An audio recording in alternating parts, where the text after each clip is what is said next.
শাইখ মোহাম্মদ আল হাবিব রহমতুল্লাহ পুরো রাত জেগে অন্ধকারে বসে আল্লাহর নাম ২০,০০০ বারেরও বেশি জিকির করতেন। তিনি ৯০ বছরের বেশি বয়সেও এই আমল ছেড়ে দেননি। এক রাতে এক চোর তার বাড়িতে ঢুকে পড়ে এবং তার কক্ষে প্রবেশ করে। চোরটি একটি আলমারি খুলে ধন সম্পদ বা গয়না খুঁজতে শুরু করে। এই বিষয়টি সে জানত না যে শায়েখ নিজেই সেই কক্ষেই উপস্থিত ছিলেন। শায়েখ খুব নরম স্বরে তাকে ডেকে বললেন, তুমি যা প্রয়োজন মনে করো, যা ইচ্ছে হয় নিয়ে নাও, শুধু আমার বইগুলো রেখে দিও।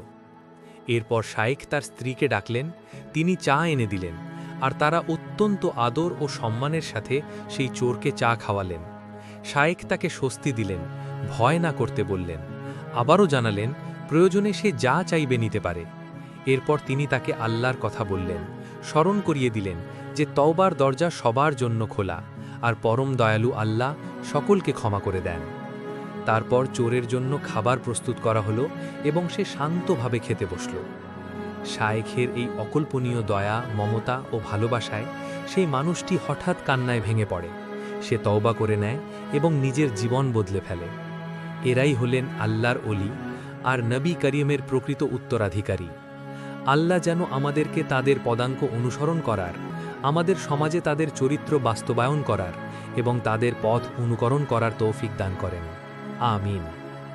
শাইখ মোহাম্মদ আল হাবিব রহমতুল্লাহ ১৮৭৬-১৯৭২ ছিলেন মরক্কোর একজন মহান সুফি শায়েখ এবং দরকাউই শাজিলি তরিকার বিখ্যাত ওলি আল্লাহ।